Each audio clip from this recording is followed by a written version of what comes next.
Hi,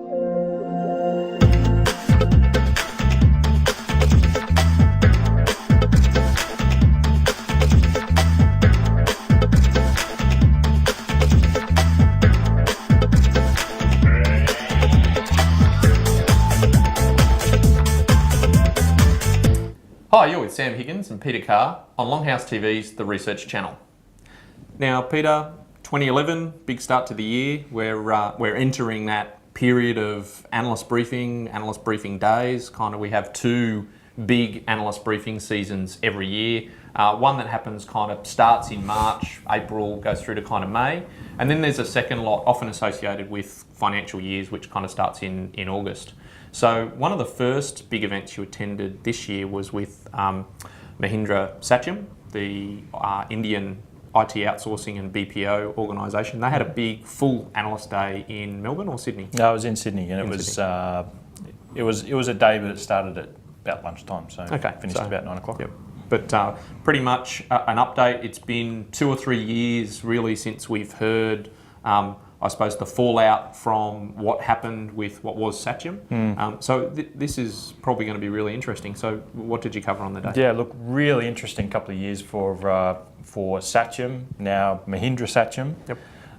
Obviously going back to January 2009 when they had a bit of an implosion with the scandal around the misreporting of revenues, and that was to the tune of about $1 billion, and so the world stopped and held its breath, and has done for the last couple of years. But the really interesting thing, I think, is that the fallout from that Satyam crisis has really helped the company along, and obviously, now known as Mahindra Satyam, the acquisition by Tech Mahindra, which has traditionally been the telecommunications carrier grade specialist in that particular space. That the approval of that acquisition has only really just gone through in the last 30 days. Okay. They've been waiting for all the appropriate SEC authorities and stuff to give it a stamp of approval. So that's actually happened. Yep.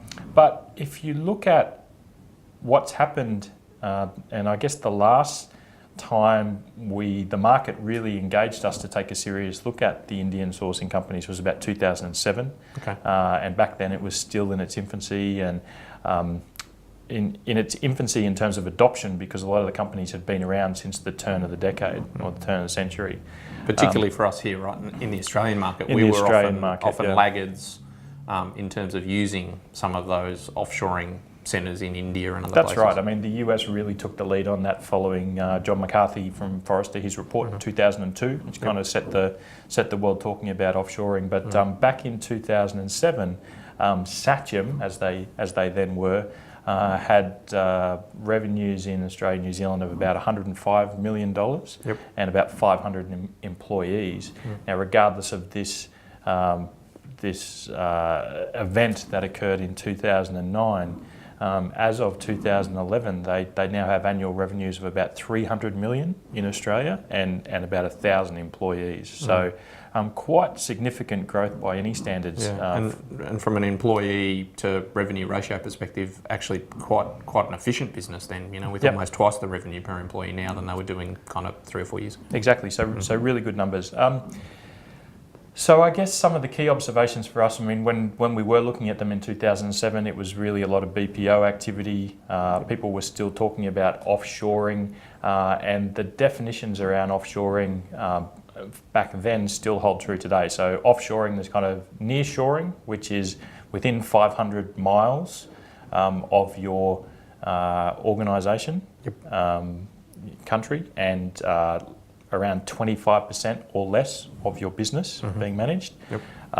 Offshoring was traditionally greater than 500 miles and 50% of your business. And then the third model was the captive centre, where the offshore business is actually owned by the company that is in country, if that makes sense. And probably the best known example of that is ANZ Bank, who have had their captive application development centre in India for over a decade.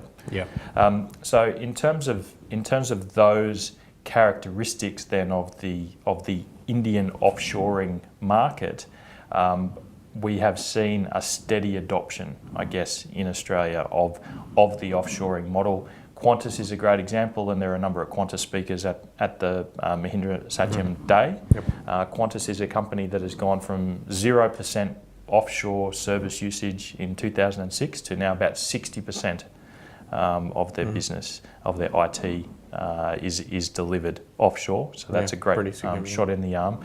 And the Qantas example, I guess that's a good one because they really started out with a project that was awarded to Satyam to integrate an Oracle e-business suite upgrade, and then that has kind of led into the development and maintenance contract for about 150 Qantas applications, so a significant amount of growth. So what we're actually seeing, I think, with these traditional Indian offshoring companies is a lot more onshore activity, as those revenue numbers and staff numbers would actually highlight, and that's being a real boost for their business model. So they're starting to compete head to head with more of the onshore Australian organisations and the traditional Western services companies. Yeah, well, at those sorts of numbers, if you, like you say, 1,000 people and nearly 300 million, that puts them on par onshore with some of our largest listed IT services companies. Absolutely, absolutely, and growing fast. So hot on the heels. So the other two observations I'd make would be that still Mahindra Satyam focusing on infrastructure management and traditional BPO style activities as well. So we're looking at infrastructure management. A lot of talk about cloud at the moment and trusted cloud. So certainly a good observation is that they tend at the moment to be tied to Amazon for their public cloud in terms of infrastructure, and they're doing some interesting things in there. They're doing things like analytics as a service for organisations who typically may not have the big money to spend on those analytical programs. Like obviously a big back end of data warehouse infrastructure and technology is required there. And cloud can be useful for that because of just the data volumes that need to be processed, and it tends to be kind of peak and trough type workloads. Exactly, and so the other interesting thing is something that they're calling kind of social media listening in terms of cloud-based services, where they're starting to do some of that social strategy work for organisations. But in terms of trusted private cloud in the work we've done, I mean, we certainly wouldn't peg them as being one of the really strong companies in Australia at the moment, but some interesting things perhaps if organisations are looking at proof of concept around the public cloud. Amazon was a company we actually critiqued in our trusted study, and they did actually feature quite well.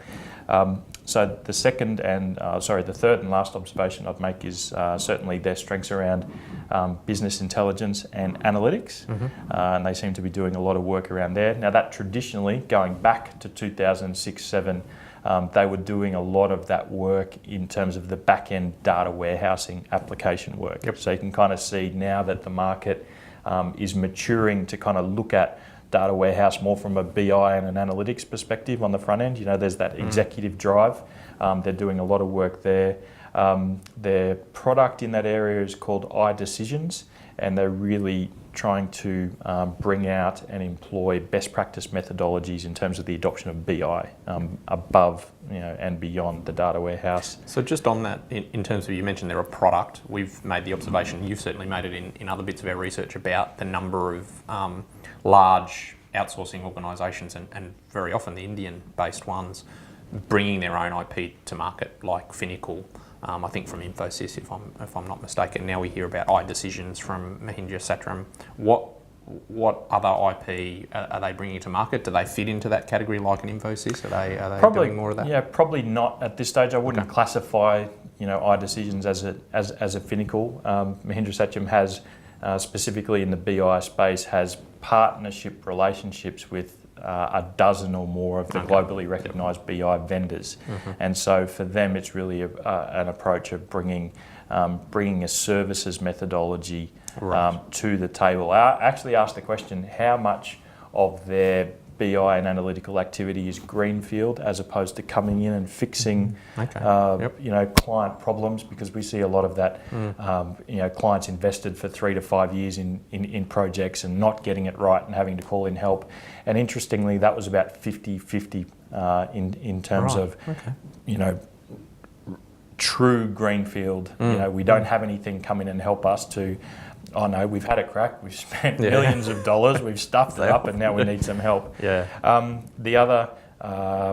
The other question I asked them was about, because Netezza, the company that IBM acquired last year, and really for that high-end real-time disk streaming analytics, for the real-time transaction stuff for high-end companies. I asked them how much of that they were shifting, and in terms of the appliance within these solutions. And interestingly enough, in this part of the world anyway, they haven't been shifting a whole lot. I mean, but if you look at their customers who they're focusing on, they tend to be those organisations that are still dealing with those big old traditional legacy applications and providers like Teradata. Okay. So just on that, then, in terms of some of those customers, industry specifics, where do these guys fit in terms of their client base? So you mentioned Qantas. Any other kind of major clients that people would know, and industry specific? So for some of our clients, which ones would we be directing to these guys in terms of industry strength? Yeah, certainly. So Qantas, in terms of probably from two perspectives: transportation and engineering. The parent company is actually an engineering company. The technology services part of it is relatively new, less than 30 years old compared to a much older parent company. So those sorts of organisations. Financial services, definitely, and National Australia Bank is one of their big clients in terms of infrastructure, and it's really they've come in to deliver to manage the infrastructure, but delivering virtual desktop applications, and I think they've kind of rolled out them to about 8,000 staff at NAB at the moment. And we asked the question about mining and engineering, being the other big one in Australia, and they certainly are focused on that, but don't have any large clients that they could talk to in that space at the moment. So those three observations: more onshore activity, still focused on infrastructure management and traditional BPO stuff. Very strong in the telecommunications space, because the carrier grade network infrastructure has been core business, very hard to beat in that space. And then the BI and analytics would be another key area. So I guess in terms of recommendations for our customers, we will see a rebranding, not a renaming of them, but certainly a rebranding now that the Tech Mahindra acquisition has been approved. So it was pretty subtle, wasn't it? It was kind of just the name, and they haven't done a lot of that kind of promotion or even invested in a lot of that, I suspect, in that kind of stasis period. Yeah, exactly. And look, I think the key thing there is that the past is now in the past, and I think that whole